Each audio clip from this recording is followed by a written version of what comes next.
Dear fellow human, I think by now you have the feeling that something is not right about our current situation.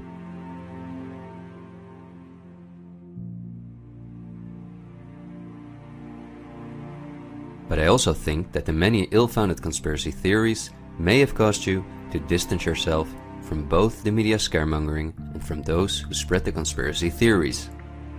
Still, I hope you will listen to me for a moment, because as you watch this video, hundreds of millions of people worldwide are falling into poverty because of the measures that have been in place for so long.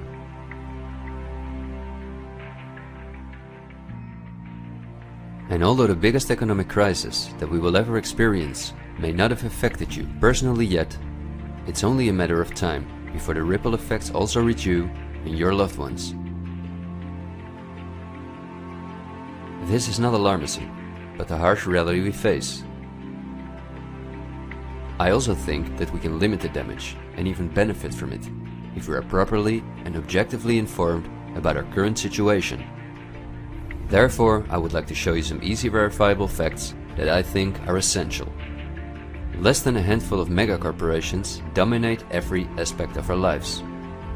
That may seem like an exaggeration, but from the breakfast that's on the table in the morning, to the mattress we sleep on at night, and everything we do, put on, or consume in between, all are largely dependent on these corporations. These are investment companies of immense proportions, and they manage the major money flows on Earth. They are the protagonists of the play which we are currently witnessing.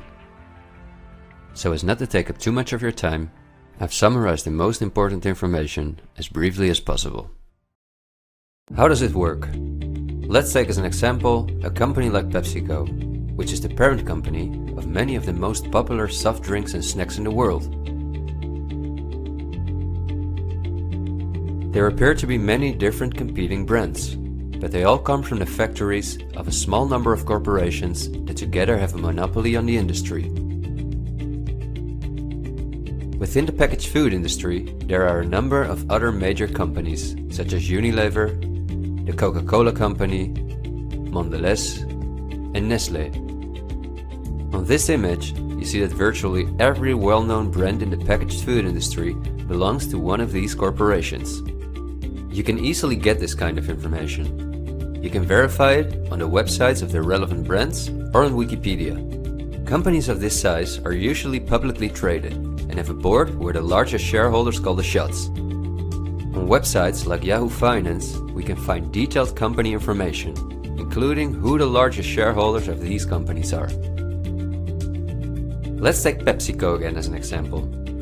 We see that 73.14% of the shares are held by no less than 3,379 institutional investors. These include investment companies, mutual funds, insurance companies, banks, and in some cases governments. Let's look at who the largest institutional investors of PepsiCo are. As you can see, just 10 out of the 3,379 investors account for almost 1/3 of all shares. The combined share capital of these top 10 has a value of approximately $60 billion. But of those 10 investors, 3 own more shares than the remaining 7. Let's remember their names and let's see who owns the most shares at the Coca-Cola Company, Pepsi's big competitor.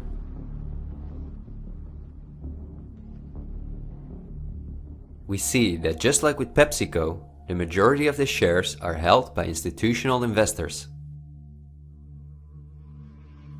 Let's look at the top 10 and start with the last one of them. 4 out of these 6 institutional investors we also saw at the last 6 of PepsiCo. These are Norton Trust, JP Morgan Chase, Geody Capital Management, and Wellington Management. Now, let's look at the 4 largest shareholders. 3 of these we also saw in the top 4 at PepsiCo. They are BlackRock, Vanguard, and State Street. And there's another one, Berkshire Hathaway. These are the 4 largest investment companies on the planet. PepsiCo and Coca-Cola are anything but competitors. But also the other big companies that own many brands, such as Unilever, Mondelez and Nestle, are owned by the same small group of institutional investors. And you don't only find these names in the packaged food industry. For example, let's look up on Wikipedia what the largest companies are within the technology industry. Facebook owns WhatsApp and Instagram. Together with Twitter, they form the most popular social media platforms in the world. Alphabet is the parent company of all Google businesses, including YouTube and Gmail, but they are also the biggest sponsors and developers of Android, one of the two operating systems on which almost all smartphones and tablets in the world run. The other operating system is Apple's iOS. Finally, if we add Microsoft to the other three, we see that 4 companies produce the software that almost all computers, tablets and smartphones in the world depend on. Let's see who owns the most shares of these powerful companies. If we look at Facebook, we see that more than 80% of the shares are owned by institutional investors. These are the same names we saw in the food industry. Again, the same investors at the top. Then Twitter, which with Facebook and Instagram makes up the top 3. Amazingly, we see that the company is also owned by the same investors.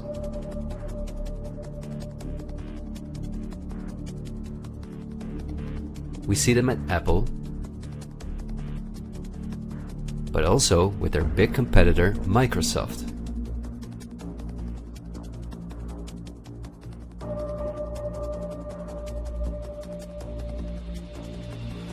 When we look at all the other companies that dominate the technology industry and build our computers, TVs, smartphones and household appliances, we see the same big investors who own a majority of the shares.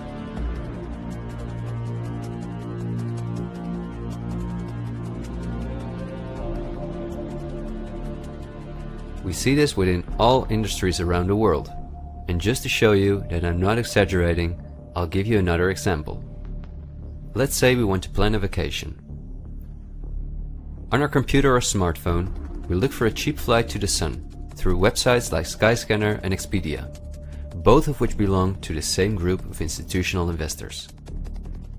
We fly with one of the many airlines, of which the majority of the shares are often owned by the same investors or by governments, like Air France-KLM. The aircraft we fly is in most cases a Boeing or an Airbus. Again, we see the same names. We look for a hotel or an apartment through Booking.com or Airbnb.com. Once we arrive at our destination, we go out for dinner, then we write a review on TripAdvisor. The same investors are at the basis of every aspect of our journey, and their power goes even much further, because even the kerosene that fuels the plane comes from one of their many oil companies and refineries. Just like the steel that the plane is made of comes from one of their many mining companies. This small club of investment companies, banks and mutual funds are also the largest shareholders in the primary industries, where raw materials come from. If we look on Wikipedia for the largest mining companies in the world, we see that their shareholders are the same institutional investors we see everywhere else.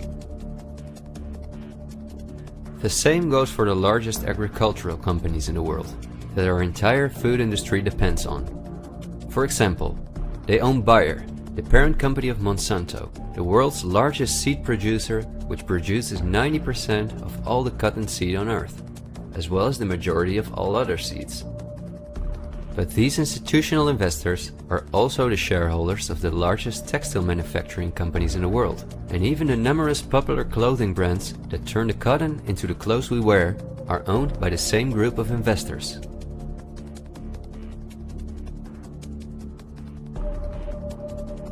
Whether we have the world's largest solar panel producers or the largest oil refineries, the shares are managed by the same companies. They own the tobacco companies, who produce all the popular tobacco brands in the world. But they also own all the major companies in the pharmaceutical industry and the scientific institutes that produce the drugs. They own the companies that produce our metals and raw materials, and the entire automobile, aircraft and arms industry where those metals and raw materials are processed.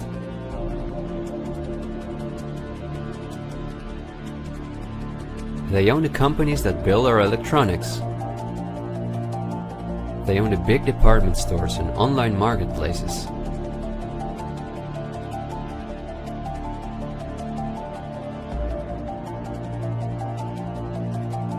And even the payment methods that we use to pay for their products.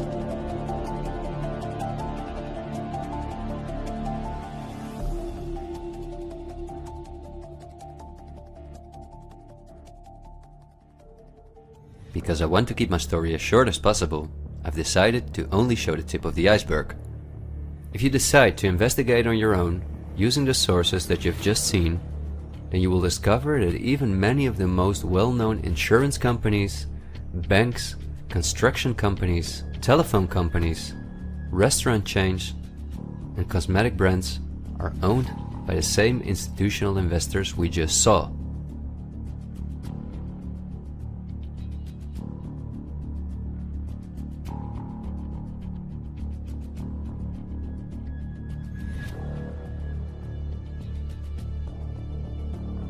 These institutional investors are, as I told you earlier, mainly investment companies, banks and insurance companies. They are in turn also owned by shareholders.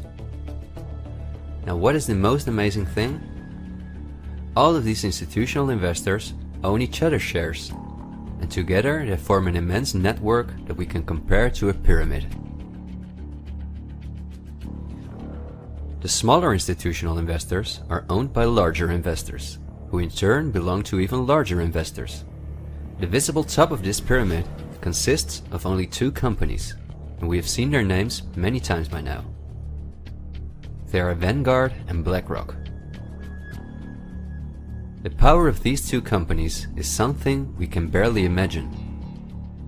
Not only are they the largest institutional investors of every major company on Earth, they also own the other institutional investors of those companies, giving them a complete monopoly. According to a report by Bloomberg, one of the most respected institutions in the world in the field of financial data and analytics, experts expect that by 2028 both companies will collectively manage about $20 trillion in investments, and in the process will own almost everything on Earth. The same Bloomberg called BlackRock the fourth arm of government, because it is the only non-government entity that has a close relationship with the federal banks, also called the central banks.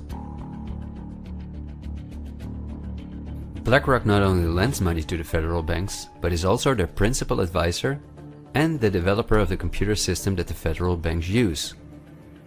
Dozens of BlackRock employees had senior positions in the White House during the Bush and the Obama administrations, and currently under Joe Biden.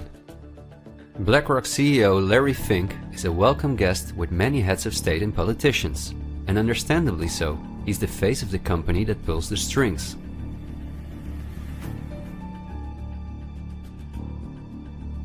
Yet Larry Fink does not pull the strings himself. In fact, BlackRock itself is owned by shareholders. And if we look at who those shareholders are, we come to a strange conclusion. We see that BlackRock's largest shareholder is Vanguard, and this is where it gets dark. Vanguard itself has a unique structure that makes it impossible to see who its shareholders or clients are. The elite who own Vanguard don't want anyone to know that they are the owners of the most powerful company on Earth. But of course, this is no secret to those who are willing to look into it. Reports by Oxfam and Bloomberg show that 1% of the world's population collectively owns more money than the other 99%.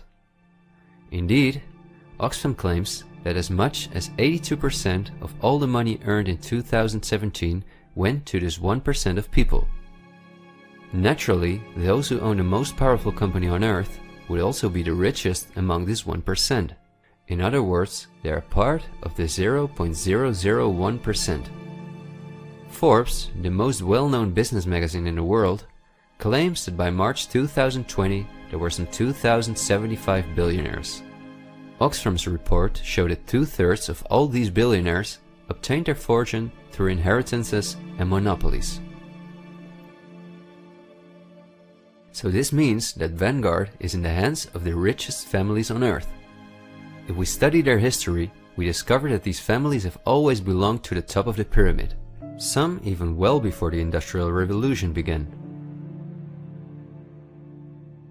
Because their history is so interesting and extensive, I will explain some more about them in the follow-up video that I'm currently working on.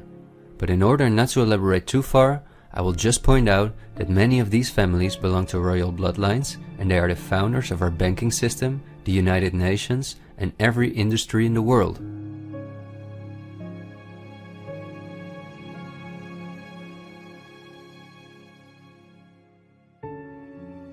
These families never lost their power, but because of an increasing world population, they were forced to hide behind investment companies such as Vanguard, whose largest shareholders are the private funds and non-profit organizations of these families.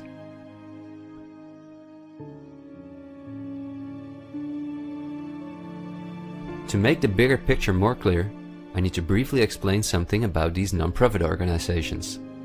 These are the links that connect the business community with politics and the media, allowing major conflicts of interest. At first glance, however, this is not too noticeable.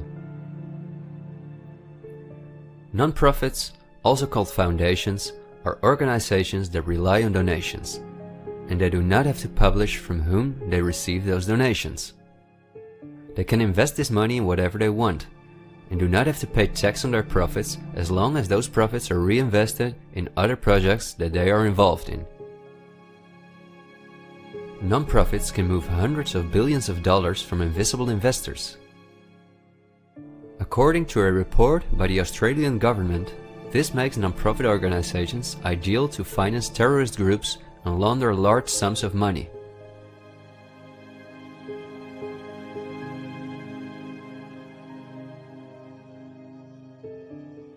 The foundations and funds of the families who are highest in the hierarchy of the 1% hide behind the scenes as much as possible.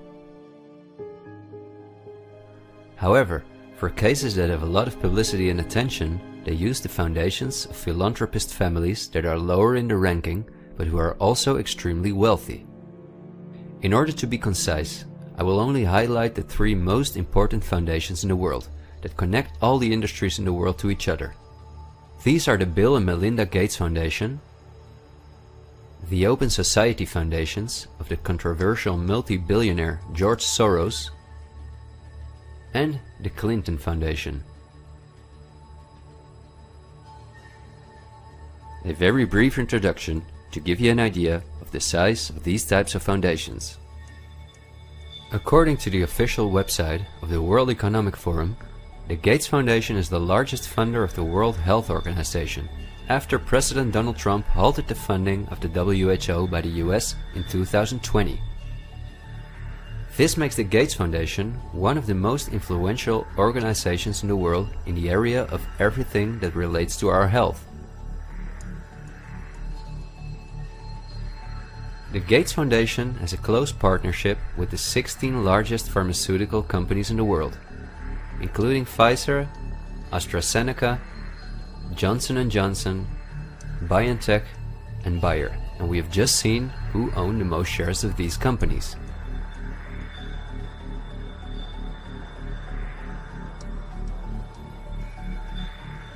Bill Gates was anything but a poor computer nerd who made it to one of the richest people in the world, but he came from a philanthropic family that, just like himself, worked for the absolute elite. Bill is the founder of Microsoft, which is owned by BlackRock, Vanguard, and until recently Berkshire Hathaway. But at the same time, the Gates Foundation is the largest shareholder after BlackRock, Vanguard, and State Street in Berkshire Hathaway, where he was even on the board for a while. We would spend hours if we considered everything the Gates Foundation, the Open Society Foundations of George Soros, and the Clinton Foundation are involved in.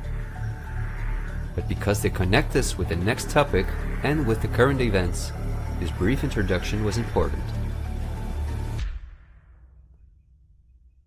I think the next topic should start with a question. A random person like myself, with very little experience in video editing, using an old laptop, can in 20 minutes objectively portray that only two companies have a total monopoly over all the industries in the world. So the natural question is, why don't you hear about all of this in the media? What? That's a good question. Every day we have the choice between countless reports, documentaries and television programs, and yet not one of them talks about this. Is it something not interesting enough? Or might there perhaps be other interests at play? The answer we get again from Wikipedia. About 90% of the international media is owned by 9 media conglomerates. The companies owned by these media conglomerates are too many to mention, so I'm just going to show you the most important brands that we all know. Viacom CBS is the parent company of, among others, all CBS channels, Paramount, where the most famous movies and series in the world come from, MTV, Comedy Central, Nickelodeon, the popular British Channel 5 and the popular Australian 10. Guess who the largest shareholders of Viacom CBS are? Before we look at the other major conglomerates, let's not forget to mention our extremely powerful streaming monopolists, Netflix and Amazon Prime, both of which belong to the same shareholders. Then AT&T, which is the parent company of Warner Brothers, HBO, Discovery Channel, CNN, Cartoon Network, TNT, DC, and many other well-known brands. Guess who the largest shareholders of AT&T are?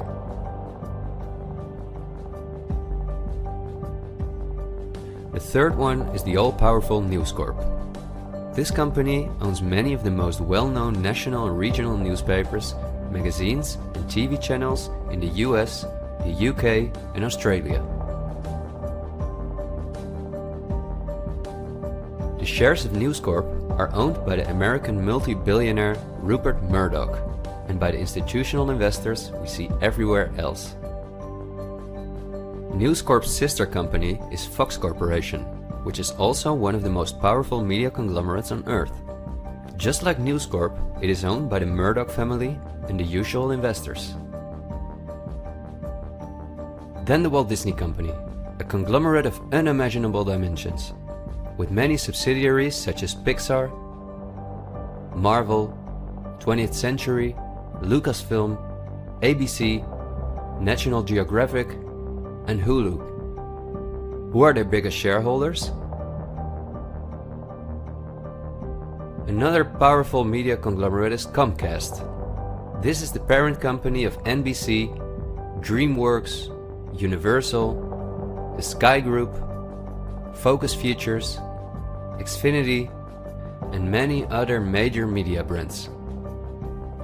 As you would expect, their largest shareholders are Vanguard and BlackRock.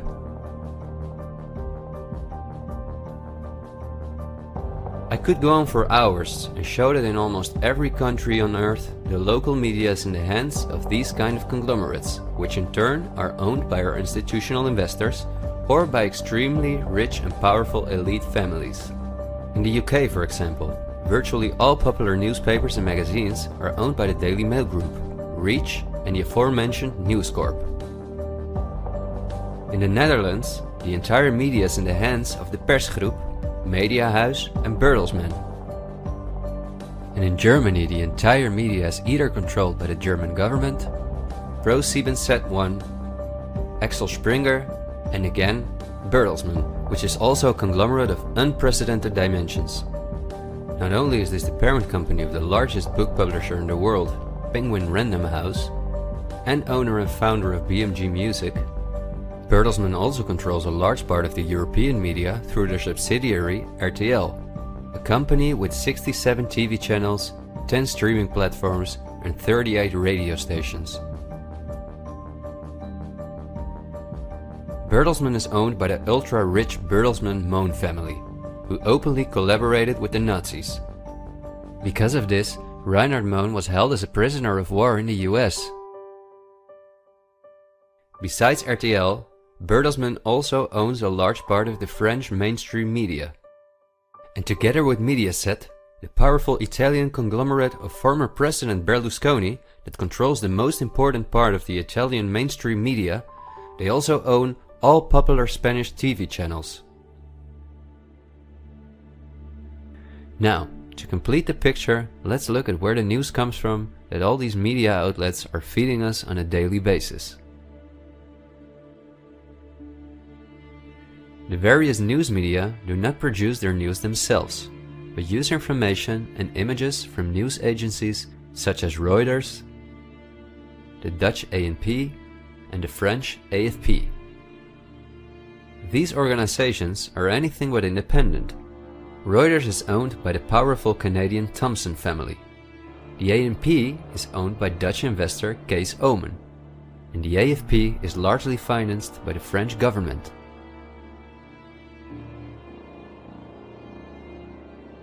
The main journalists and editors who work at our media or at these news agencies are affiliated with important journalistic organizations, such as the European Journalism Centre. These are one of the largest funders of media-related projects across Europe. They train journalists, produce study materials, give internships at, for example, the ANP, and work closely with the world's largest corporations such as Google and Facebook. For journalistic analysis and opinion, all the major media outlets in the world use Project Syndicate, the most powerful organization within its field. It supplies the 506 most important media outlets in 156 countries. Project Syndicate, plus an organization such as the European Journalism Centre, together with the news agencies, are the connecting link between all the different media outlets around the world. When newscasters read the news from their teleprompters, there is a good chance that the text comes from one of these organizations. As a result, the global media is often synchronized in its reporting. We are concerned about trouble and trying to be responsible, one-sided news stories plaguing our country. The sharing of biased and false news has become all too common on social media. More alarming, some media outlets publish these same fake stories without checking facts first. The sharing of biased and false news has become all too common on social media. More alarming, some media outlets publish these same fake stories without checking facts first. Unfortunately, some members of the media use their platforms to push their own personal bias and agenda to control exactly what people think. And this is extremely dangerous to our democracy. This is extremely dangerous to our democracy. This is extremely dangerous to our democracy. This is extremely dangerous to our democracy. This is extremely dangerous to our democracy. This is extremely dangerous to our democracy. This is extremely dangerous to our democracy. This is extremely dangerous to our democracy. This is extremely dangerous to our democracy. This is extremely dangerous to our democracy. This is extremely dangerous to our democracy. This is extremely dangerous to our democracy. This is extremely dangerous to our democracy. In September 2020, the European Journalism Centre and Facebook set up a fund to support selected news organizations to do the reporting during the corona crisis. Let's see who the organizations are that, along with the news agencies, produce our news. At Project Syndicate, we see the Bill and Melinda Gates Foundation, the Open Society Foundation, and the European Journalism Centre.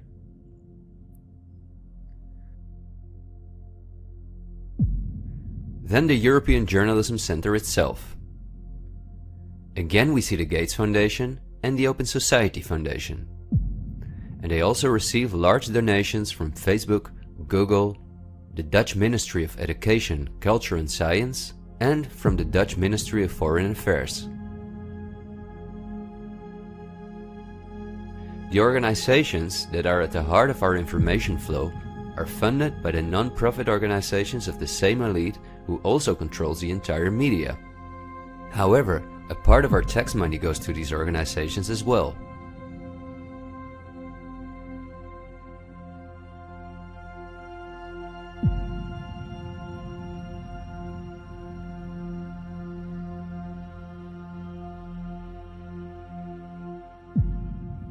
Okay, I realize this was a lot of information to process, and believe me, I've made it as short as possible, and I've only used those examples that seemed necessary to show you the overall picture, so you can understand the current situation better. It is an all-encompassing topic that can change our view on many historical events, but my goal is to inform you about the danger in which we presently find ourselves. There will be enough time for us to delve into the past, so let's talk about the current events now. The elite that controls every aspect of our lives, up to the information that we receive, depends on an unimaginably coordinated collaboration to keep all the different industries on Earth connected to each other, in order to ensure they all work in the elite's interests. This happens at the World Economic Forum, one of the most important organizations in the world.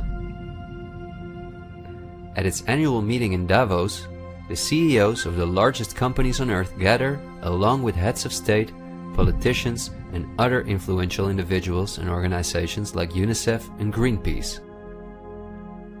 Serving on the board of trustees are former US Vice President and climate change guru Al Gore, BlackRock CEO Larry Fink, the President of the European Central Bank Christine Lagarde, the Director of CERN Fabiola Gianotti, the Queen of Jordan, the Director of the International Committee of the Red Cross Peter Maurer, and many other politicians and CEOs of the world's most influential companies.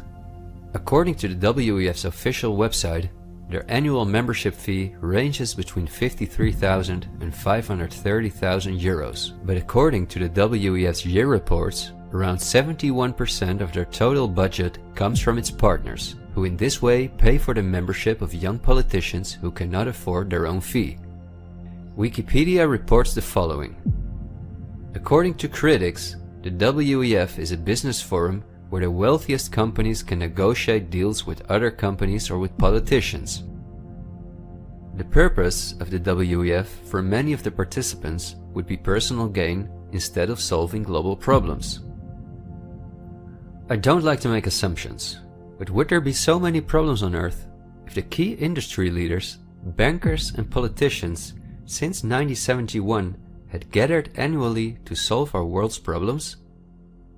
Is it not strange that the world's leading environmental organizations have been meeting for 50 years with the CEOs of the most heavily polluting corporations while things just keep getting worse for our natural world?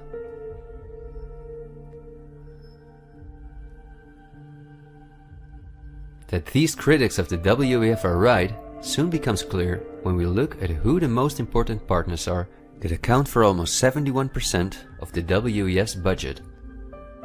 There are BlackRock, the Open Society Foundations, the Bill and Melinda Gates Foundation, and many other large corporations of whom Vanguard and BlackRock own the shares directly or indirectly.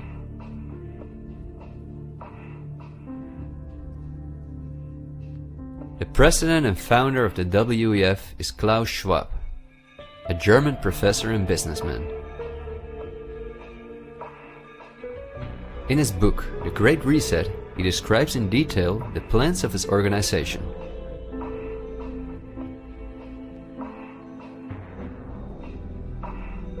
The coronavirus, according to him, is the excellent opportunity to literally reset our society in every regard. He calls this Build Back Better, and this slogan seems to be the motto of all globalist politicians in the world. And it's now a historical moment, a crucial moment, to rebuild the future, to reset our policies. And of course, we also want to work together on building back better. You know, I said we're going to build back and we're going to build back better. It's certainly a major crisis, but it also offers us a unique opportunity. We must use this historical opportunity. Together we can turn a crisis into an opportunity. But this global pandemic has also created an opportunity to build back better. To build back better later. But also to build back better. To build back a better world. To build back better. We can't just build back, we got to build back better. And achieve the Sustainable Development Goals. And climate action is an essential part of that. According to Schwab, our old society should be exchanged for a new one, in which countries give up their sovereignty to an all-encompassing world government, in which people own nothing but work for the state, in exchange for their housing, healthcare, and all their other basic needs. All of this is necessary, according to the WEF, because our modern consumer society, which the elite themselves imposed on us, can't keep going as it is. It's no longer sustainable.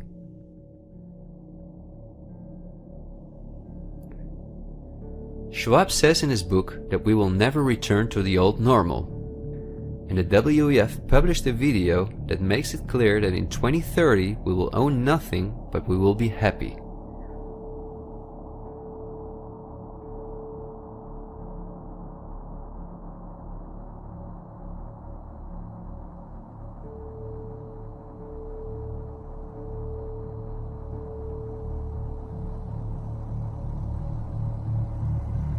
You've probably heard some talk about the New World Order. The media wants us to believe that this is a topic for conspiracy theorists, although it has been talked about for generations by presidents such as George Bush Sr., Nelson Mandela, and Bill Clinton. We have before us the opportunity to forge for ourselves and for future generations a new world order, a world where the rule of law, not the law of the jungle, governs the conduct of nations. When we are successful, and we will be, we have a real chance at this new world order, an order in which a credible United Nations can use its peacekeeping role to fulfill the promise and vision of the UN's founders. After 1989, President Bush said, and it's a phrase that I often use myself, that we needed a new world order. That the affirmative task we have now is to actually create a new world order.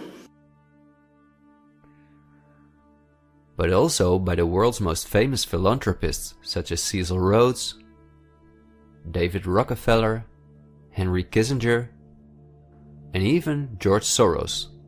I think you need a new world order, that China has to be part of the process of creating it, and they have to buy in, they have to own it.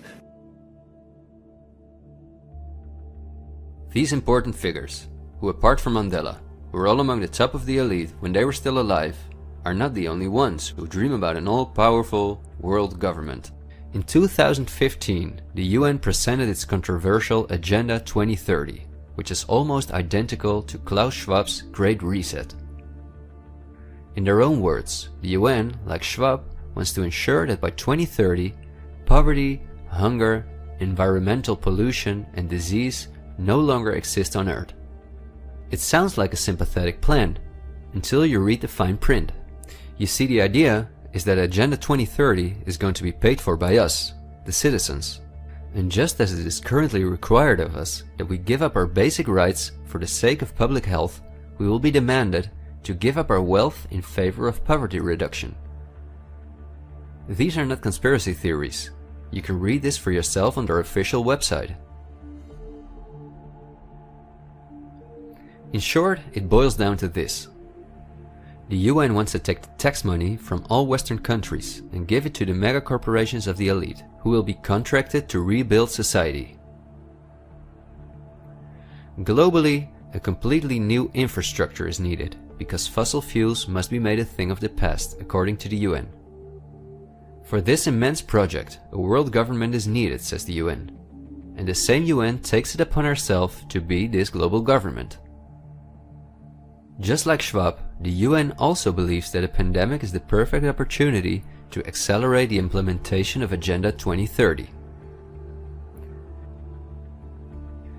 It is worrisome that the WEF and the UN openly admit that they consider pandemics and other disasters as an opportunity to transform society, especially since we have seen that the elite have all the resources at their disposal to make us believe that there is a pandemic, and even to create one.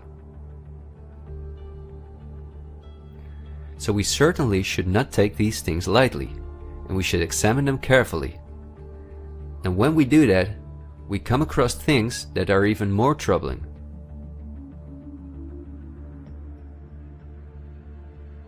On Friday, October 18, 2019, months before the pandemic was declared, a meeting was held at the Pierre Hotel in New York City for a select group of about 130 very important guests, including politicians and the world's most respected medics and pharmacists. The purpose of the meeting was to simulate the possible scenarios in the event of a global pandemic. This could be a coincidence, you might say. For this simulation, however, a coronavirus was used as an example. The simulation covered in detail how the coronavirus would develop and how they could only control this through the intensive collaboration of entire industries, governments, and government agencies. Once again, a new world order to save us from destruction. Does it surprise you when I tell you that this meeting, called Event 201, was organized by none other than the World Economic Forum, the Bill and Melinda Gates Foundation, and the Johns Hopkins Institute? This is not a conspiracy theory. Check the official website of Event 201 for yourself.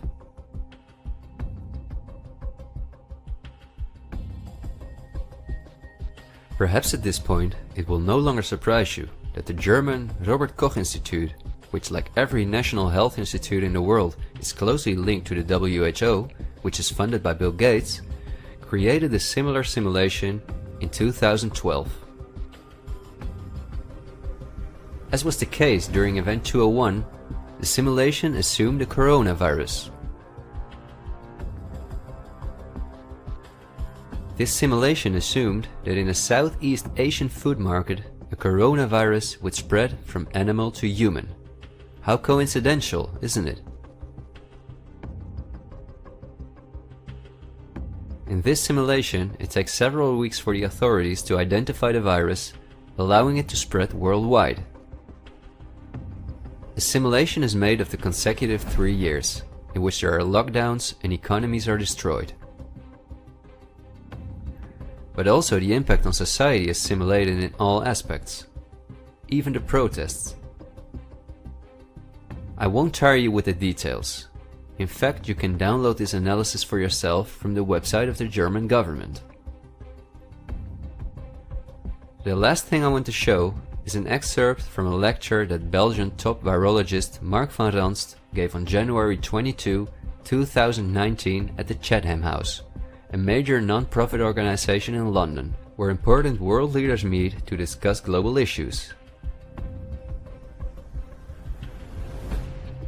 Winners of the Chatham House Prize include Hillary Clinton, Melinda Gates, and John Kerry.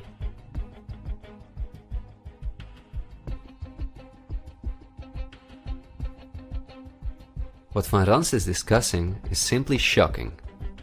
Van Ranst in fact explains how he has fooled the entire Belgian population during the swine flu through fear-mongering, out-of-context mortality rates, and media manipulation.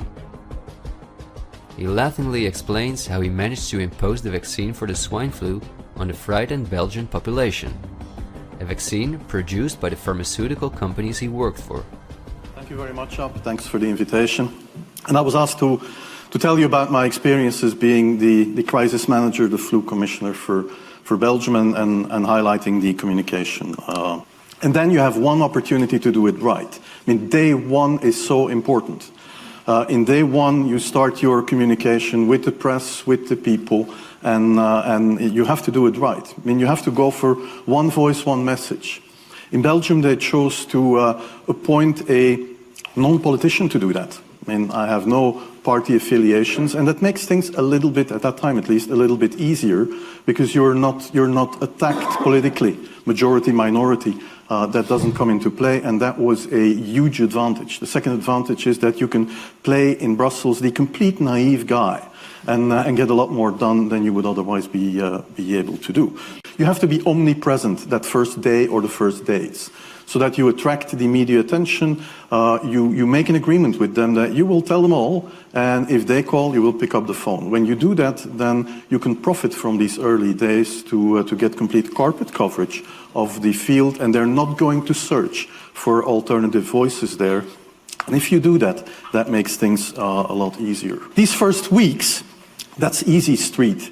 When you have no opposition and everybody needs news and they can come to you for news, you can bring quite a lot of neutral information, and it is picked up, and it is well, the news is brought the way you bring it, and that is you can only do that in the first couple of weeks or months. And then you have to say, okay, well, we will have H1N1 deaths.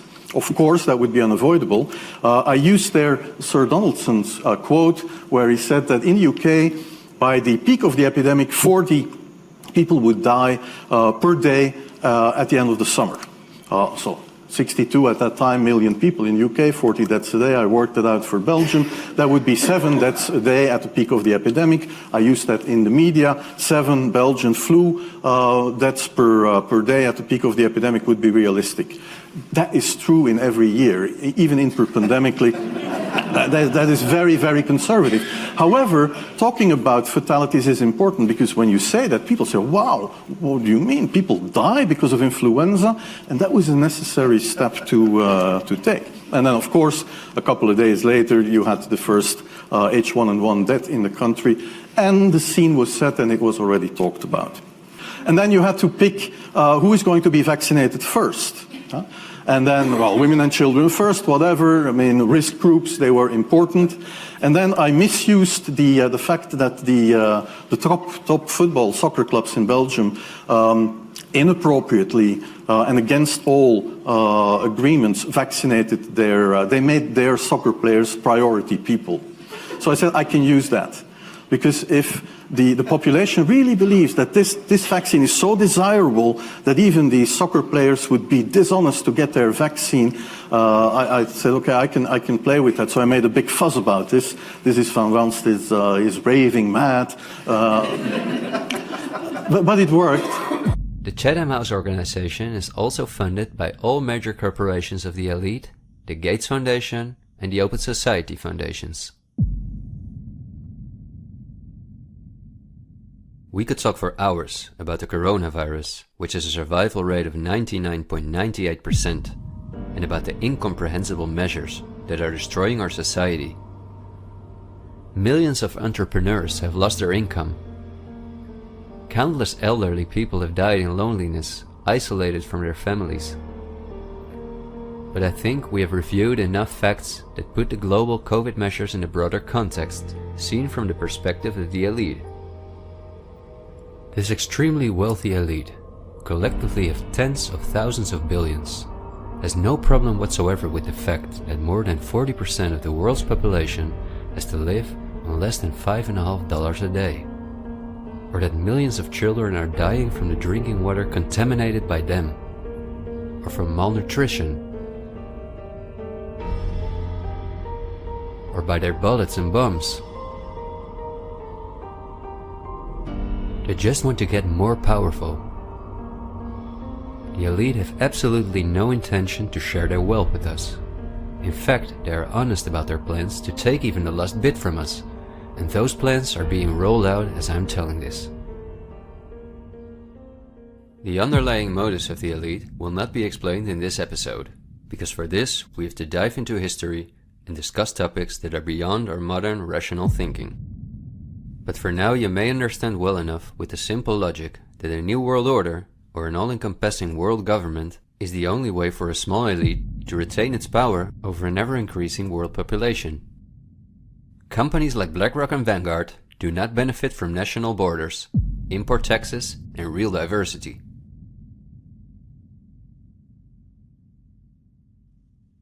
Only through fear and media manipulation can they maintain their grip on all of us. And I deliberately haven't even mentioned the inhumane blackmailing methods by which the elite keep their own most important minions in line. Because if this topic has aroused your curiosity, you will undoubtedly find out all about this in time. The elite have no intention to cure us from the countless diseases we've contracted from the toxic food they've produced, and from the environmental pollution which they have caused. After all, if we didn't get sick, the entire pharmaceutical industry would collapse. Nothing sells like fear is the motto of top virologists like Mark Van Ranst. You will be amazed, as I was, when you discover that we have been warned countless times about this elite. I think we're being run by maniacs. If anybody can put on paper what our government and the American government, etc., and the Russian, Chinese, what they are actually trying to do, I think they're all insane. But I'm liable to be put away as insane for expressing that. That's what's insane about it. I mean, don't you agree? For we are opposed around the world by a monolithic and ruthless conspiracy that relies primarily on covert means for expanding its sphere of influence, on infiltration instead of invasion, on subversion instead of elections, on intimidation instead of free choice, on guerrillas by night instead of armies by day. It is a system which has conscripted vast human and material resources into the building of a tightly knit, highly efficient machine that combines military, diplomatic, intelligence, economic, scientific, and political operations. Its preparations are concealed, not published. Its mistakes are buried, not headlined. Its dissenters are silenced, not praised. No expenditure is questioned, no rumor is printed, no secret is revealed. President Kennedy has been assassinated. It's official now. The president is dead. Women here in shock, some have fainted. Men, Secret Service men standing by the emergency room, tears streaming down their face. There's only one word to describe the picture here, and that's grief, and much of it. It's official. As of just a few moments ago, the President of the United States is dead.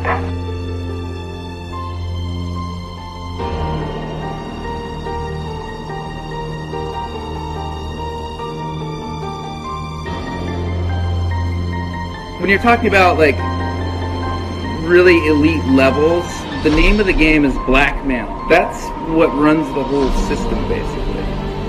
They want compromised people because they're easy to control. I'm not suicidal. I'm not suicidal.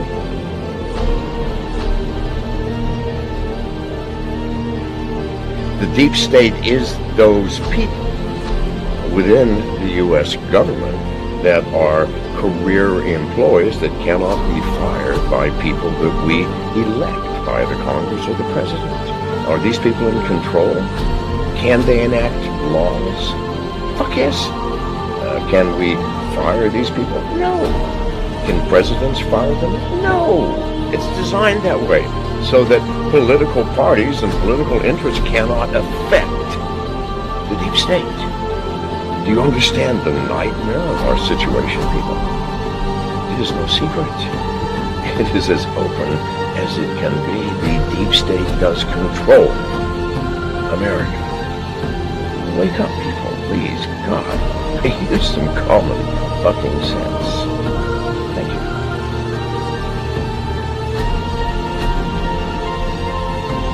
Something like 1984 could happen. This is the direction the world is going in at the present time. In our world, there will be no emotions except fear, rage, triumph, and self-abasement. The sex instinct will be eradicated. There will be no loyalty except loyalty to the party.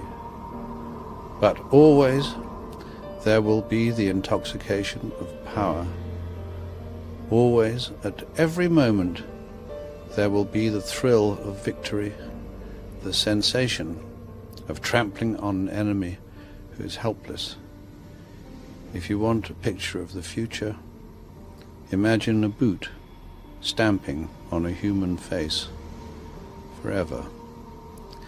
The moral to be drawn from this dangerous nightmare situation is a simple one. Don't let it happen. It depends on you. With this video, I hope to reach you, to reduce the ever-increasing distance between us. Only when we are divided can the elite retain its power over us. The greatest fear of the elite is that we will realize what is really going on Earth. And the only way the elite thinks they can prevent this from happening is through censorship,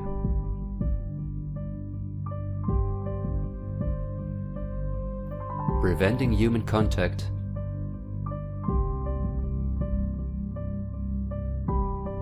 the incessant framing of political opponents and those who think differently,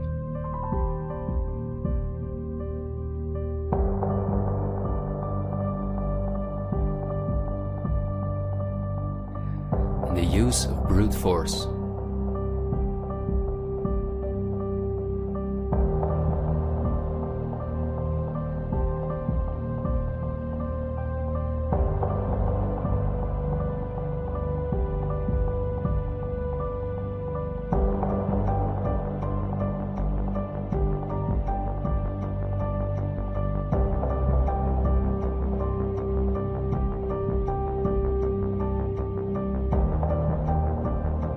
The plans of the elite are clear, and so is the ruthless way in which they want to accomplish them. If we allow this to happen, a new society will be built on the ashes of what we once knew. A new society in which we will own nothing, not even a home of our own. The elite wants to make sure that between now and 2030, everything you now own will be theirs. For this, a devastating economic crisis is necessary. First, the middle class is attacked, which is the backbone of society. Entrepreneurs are forced to go into tremendous debt, which will ultimately cause them to lose all their possessions. After that, things will move quickly. Banks will fall, cash money will cease to exist, and the only way not to starve to death will be the acceptance of government support, which will include several conditions, such as the vaccination passport and giving up all private possessions. Because the entrepreneurs are the first to fall, many others won't immediately feel the crisis. The people remain divided among themselves until it is too late. This is not a doomsday scenario that I've made up. This is simply the Great Reset, the New World Order, which has been prepared for many generations, and which has been extensively tested in every communist dictatorship in the world.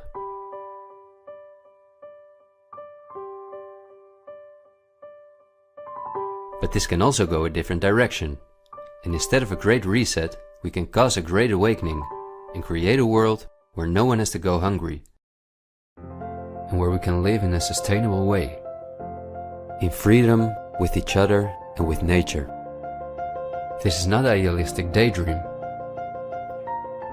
There have always been forces that have sought to break the power of the elite, but until recently, our means of communication were always insufficient to get a mass network in motion.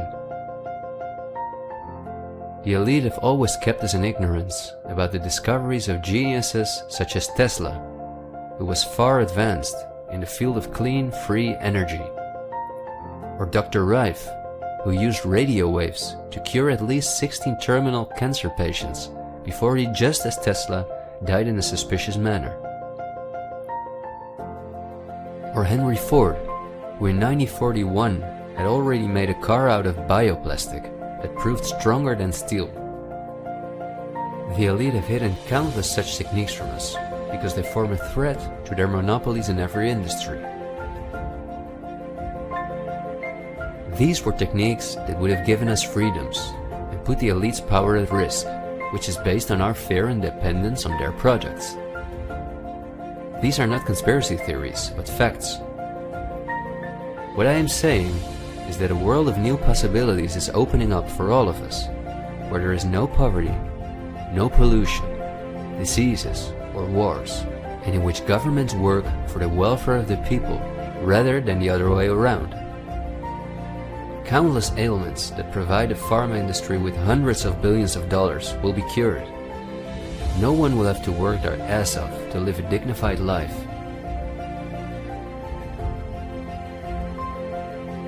People will no longer live in fear because of the lies of the media, the pharma industry, the climate lobbies, and politicians. It's all on the horizon, but we have to go through the storm first and recognize what the real problem is in our society. I want to thank you for listening to me, and I hope someday, in freedom, together we'll reflect back on this unique moment in history. There is still so much to tell, but we will save the rest for later. This video was only intended as an introduction. This is where our journey starts, and it will be a difficult one, but we will undertake it together, and we will help each other get up when we fall.